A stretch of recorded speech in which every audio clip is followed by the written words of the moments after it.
हमारा एक ही नारा है, नफरत भगाओ, भाईचारा बनाओ और आखिरकार बनाना पड़ेगा। नरेश मीणा कल उनियार आके नगर फोर्ट थाने में गिरफ्तारी देगा।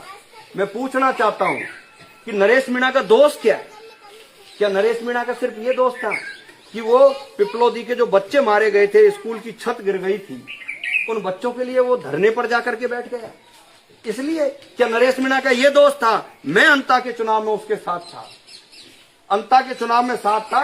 यही बीजेपी की गवर्नमेंट कह रही थी कि नरेश मीणा तू आजा, बीजेपी का टिकट हमसे ले ले, तुझे हम मंत्री बना देंगे और सब केस खत्म कर देंगे। नरेश ने कह दिया था नहीं, मैं किसान के घर में पैदा हुआ हूं, मैं किसान कौम में रहूंगा, मैं किसानों की लड़ाई लड़ूंगा। वो हाड़ोती जिसमें 4 लोग राज कर रहे हैं और बिरला, ओम बिरला का नाम आपने सुना होगा, देश के प्रधानमंत्री के बाद सबसे बड़ा उसी का पद है, संसद में बैठ करके उसको चैलेंज कर रहा है नरेश मीणा। इसलिए नरेश मीणा को जेल भेज रहे हो। हमने तय कर लिया है, आपके हनुमान जी के प्रांगण में कह के जा रहा हूं, नरेश मीणा कल जेल जाएगा, लेकिन जो भी आंदोलन होगा उसमें गुर्जर समाज नरेश मीणा के लिए सबसे आगे खड़ा रहेगा। ये मैं आपको यहां वचन देके जा रहा हूं। दूसरी चीज याद रखना,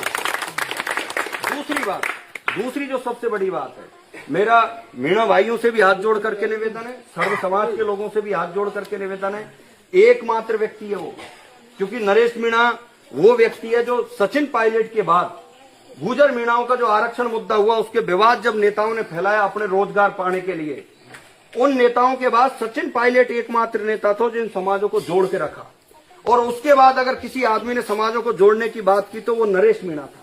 नरेश मीणा ने सचिन पायलट जी के जन्मदिन पर अपनी मां का, अपनी पत्नी का, खुद का खून देकर सबसे बड़ा ब्लड डोनेट कैंप 12 की धरती पर लगाया। नरेश मीणा का एहसान था, प्रहलाद गुंजल जब चुनाव लड़ रहा था उसके साथ जाकर के खड़ा हो गया। नरेश मीणा का एहसान था, जीआर खटाना के साथ जाके खड़ा हो गया। मेरा आपसे लोगों से, हम एहसान फरामोश नहीं हो सकते, हम उन लोगों को भी ध्यान में रख रहे हैं जो समाजों को लड़ा रहे हैं। मेरा आपसे हाथ जोड़ करके निवेदन है, समाजों को लड़ा करके 4 नेताओं का फायदा हो सकता है, 40 नेताओं का फायदा हो सकता है, उनकी दुकानदारी चल सकती है। आप और हम जो गांवों में रह रहे, जो भैंस, गाय, दूध, जमीन, इससे हमारा घर चला रहे, उनकी कभी पूर्ति नहीं होगी। मेरा आपसे फिर हाथ जोड़ करके निवेदन है, एकता के साथ, मजबूती के साथ, कल हम भाई नरेश मीणा जब वहां गिरफ्तारी देगा, हम वहां लोग सब पहुंच रहे हैं, जो आ सकते हैं वो कल आप वहां पहुंचे और आगे जब कोई आंदोलन हो तो एकता के साथ खड़े रहना, क्योंकि ये इतनी बड़ी साजिश है सरकार की कि किस तरीके से इन कौमों को लड़ाया जाए।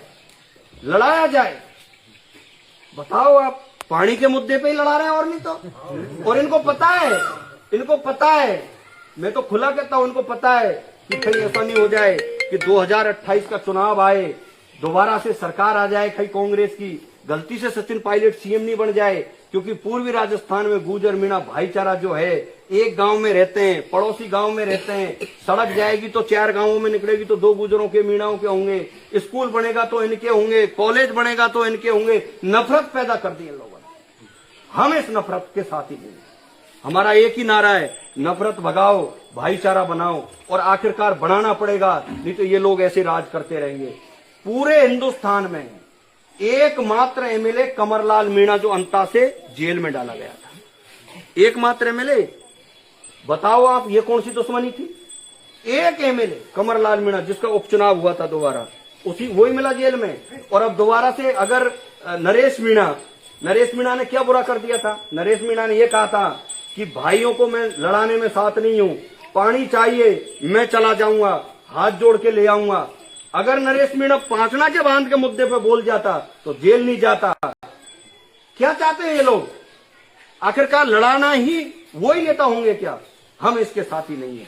इसलिए हमने तो तय किया है कि हम उसके इस दुख की घड़ी में अग्रिम पंक्ति में खड़े रहेंगे। मेरा आपसे भी निवेदन है, मेरा आपसे हाथ जोड़ करके निवेदन है, जो लोग नफरत फैला रहे हैं उनसे बचो और जो भाईचारे की बात कर रहे हैं उनके साथ रहो, जिससे हमारे आगे आने वाली पीढ़ियों का भविष्य सुधर सके। ये छोटे छोटे बच्चे जो पढ़ रहे लिख रहे हैं, इनका भविष्य तय हो सकता है। आपने सम्मान किया, उसका धन्यवाद। राम राम।